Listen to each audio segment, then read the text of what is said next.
할렐루야. 9월 21일 주일 말씀 같이 함께 나누도록 하겠습니다. 제가 기도하고 시작하겠습니다. 하나님, 오늘도 우리에게 거룩하고 복된 날, 또 특별히 주일을 허락해 주시니 주님 감사합니다. 오늘도 말씀으로 시작하여서 주님의 영광과 은혜를 믿음으로 바라보며 나아가오니 주님 도와주시고 인도해 주시고 함께 해주셔서 그 주님의 역사하심과 인도하심 가운데 오늘도 승리한 하루가 되어줄 수 있도록 주님 인도하여 주시옵소서. 오늘도 나누는 말씀을 통해 주님의 은혜가 있게 하시고 주님의 그 섭리하심 가운데 나아갈 수 있도록 주님 역사하여 주시옵소서. 하나님께서 함께 하실 것을 믿사오며 이 모든 말씀 예수님의 이름으로 기도합니다. 아멘. 네, 오늘 함께 나눌 말씀은 로마서 8장 18절에서 30절까지의 말씀입니다.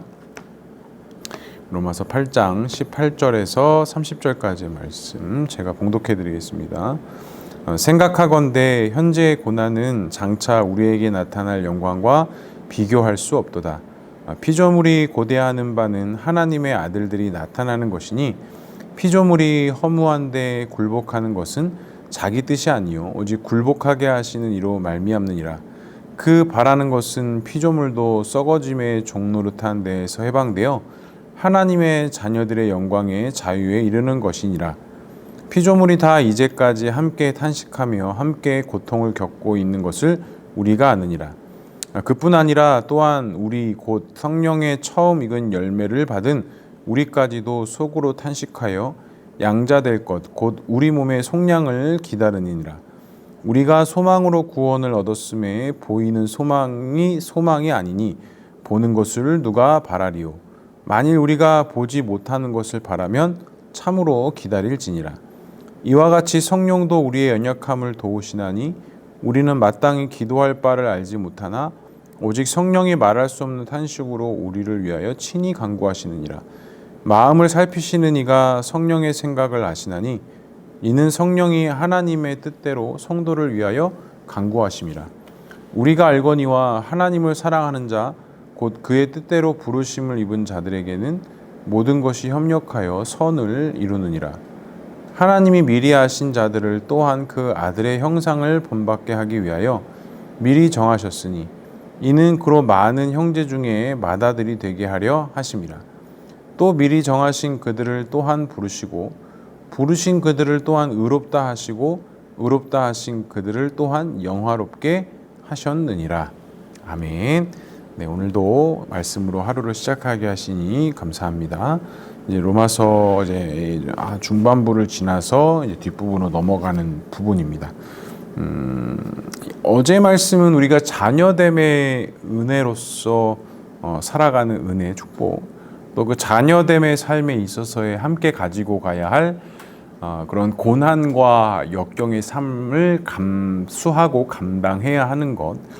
그럼 우리가 궁극적으로 이런 것들을 감수하고 감당해야 하는 그 이유가 무엇인가? 오늘 바울은 그것에 대해서 18절에 이렇게 말씀합니다. 생각하건대 현재의 고난은 장차 우리에게 나타날 영광과 비교할 수 없도다 라고 하면서 현재 우리가 당하고 있는 고난과 장차 우리에게 임하여질 그 하나님의 영광에 대해서 비교할 수도 없다라고 이야기합니다. 그러니까 여기서 또 우리가 또 착각을 일으키는 게 그 앞으로 장차 나타날 영광이라고 해서 현재의 고난의 어떤 해결이나 답이 주어진 것으로 우리가 좀 연결짓고 싶은데 바울이 말하는 장차 나타날 영광은 어떤 그런 우리가 이 땅에서의 당하는 고통과 역경의 어떤 종착점을 말하는과 동시에 그것은 어떤 그런 문제 해결이 아니라 궁극적인 하나님 나라에 대한 회복, 하나님 나라에 대한 소망, 하나님의 나라에 대한 역사를 다루고 있다라는 거예요. 그러니까 그 영광과 우리의 고난이 비교할 것이 안 된다라는 거예요.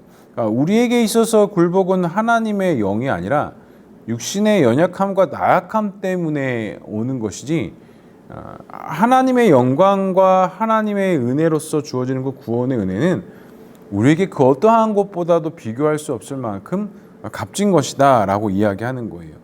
그래서 피조물이 바라는 것은 하나님의 아들들이 나타나는 것이다 라고 이야기하면서 그 바람을 통해서 21절에 말씀하는 것이 피조물도 썩어짐의 종노릇한 데서 해방된다. 그리고 하나님의 자녀들의 영광의 자유에 이르는 것이니라 라고 하면서 우리가 그 고난의 종착지인 하나님의 영광은 그런 썩어질 것들에 대해서 우리가 해방되어져서 하나님 나라의 영광에 이르는 것이 진정한 자녀의 삶, 진정한 믿음 있는 자의 삶, 진정으로 하나님 나라를 믿음으로 꿈꾸는 자의 삶인 것을 바울이 이야기해요. 그렇기 때문에 눈에 보이는 것을 구하는 것이 아니라 보이지 아니하는 것을 구하고 기다린다라고 그렇게 이야기합니다. 25절에 만일 우리가 보지 못하는 것을 바라면 참으로 기다릴지니라고 이야기하고, 그 앞절에는 소망이 아니니 보는 것을 누가 바라리요라고 하면서 분명한 보이는 것과 보이지 않는 것에 어떤 시각차와 온도차가 있다는 것을 분명히 이야기하고, 그 보이지 않는 것이 하나님의 영광의 온전함이기 때문에 그것을 기다리고 간구하는 것이 마땅하다. 우리가 그것을 믿고 기다리고 소망한다 라는 것이 바울의 이야기입니다. 그럼 여기서 우리에게 좀 질문하고 싶은 것은, 나는 과연 그렇다면 무엇을 바라보고 있고 무엇을 소망하고 있으며 무엇을 확신하고 있는가? 현재의 고난은 장차 우리에게 나타날 영광과 비교될 수 없다라는 이 성경 구절 하나로 인하여 우리가 고난을 바라보는 그 눈과 그 해석이 사실은 좀 어긋나는 경우들과 케이스들이 많이 있을 것 같아요. 그런데 우리는 그 고난과 역경을 바라보는 눈이, 어제도 말씀을 같이 나눴지만 결국에는 우리가 하나님의 자녀됨이 먼저이지 결코 다른 것이 먼저 될 수 없다라는 것. 그래서 고난을 바라보는 눈과 역경을 바라보는 눈과 그 해석이 이제는 우리가 조금 달라져야 합니다. 그 고난과 역경을 통해서 내가 하나님의 나라를 어떻게 더 확신을 갖고 어떠한 소망과 은혜 속에서 내가 믿음으로 나아갈 것인지, 그에 대한 확신과 소망을 우리가 가져간다면 우리 역시도 그 안에서 참된 자유와 은혜를 분명히 누릴 수 있다라는 것을 꼭 기억하셨으면 좋겠습니다. 다른 것을 기다리고 다른 것을 소망하는 것이 아니라 하나님 한 분만을 바라보고 소망할 수 있는 저와 우리 모두가 될 수 있길 주님의 이름으로 간절히 소망합니다. 그렇다면 하나님께서 우리의 연약함을 도우시는 분은 누구다라고 말씀합니까? 26절에 이렇게 말씀합니다. 이와 같이 성령도 우리의 연약함을 도우시나니 우리는 마땅히 기도할 바를 알지 못하나 오직 성령이 말할 수 없는 탄식으로 우리를 위하여 친히 간구하시느니라 라고 하죠. 우리의 연약함과 나약함 때문에 어찌할 수 없을 때 성령께서 친히 우리의 연약함을 도우시고 간구하신다라는 거예요. 그러니까 우리가 나아가야 될 길을, 그 고난과 하나님의 영광의 때에서 우리가 올바른 길로 가지 못할 때 우리 연약함을 주님께서 아시기 때문에 우리를 위해서 친히 간구하시고 우리를 도우신다라는 것. 특별히 마음을 살피시는 이도 주를 지칭하는데 하나님의 뜻대로 성도를 위하여 간구하신다라는 거예요. 그러니까 예수님께서 철저하게 하나님의 뜻 앞에 순종하고 엎드리셨던 것처럼 우리도 그와 같은 길과 믿음의 삶 속에서 하나님의 뜻 앞에 순종하고 순복할 수 있도록 성령께서 우리를 친히 인도하신다라는 것이죠. 그러니까 내가 걸어가는 것 같고 내가 무엇을 행하는 것 같지만 그런 하나님의 인도하심에 없이는 우리가 단 한 걸음도 한순간도 무엇을 할 수 없는 그런 연약한 자들이라는 것. 그래서 주님은 우리의 연약함을 지금도 도우시고 계시고 우리가 선한 길로 나아갈 수 있도록 그 길을 소망과 믿음으로 인도해 주신다라는 사실입니다. 그러면 우리에게 적용할 것이 무엇이 있습니까? 그 하나님의 도우심과 인도하심 속에 그럼 내가 순종해야 될 것들, 내가 믿음으로 따라가야 할 것들은 과연 무엇이겠습니까?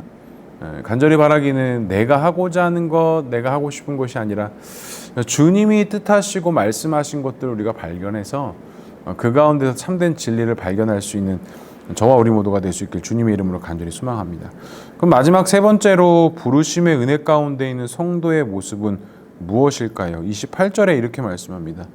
우리가 알거니와 하나님의 사랑하는 자 곧 그의 뜻대로 부르심을 입은 자들에게는 모든 것이 합력하여 선을 이루느니라 라고 이야기해요.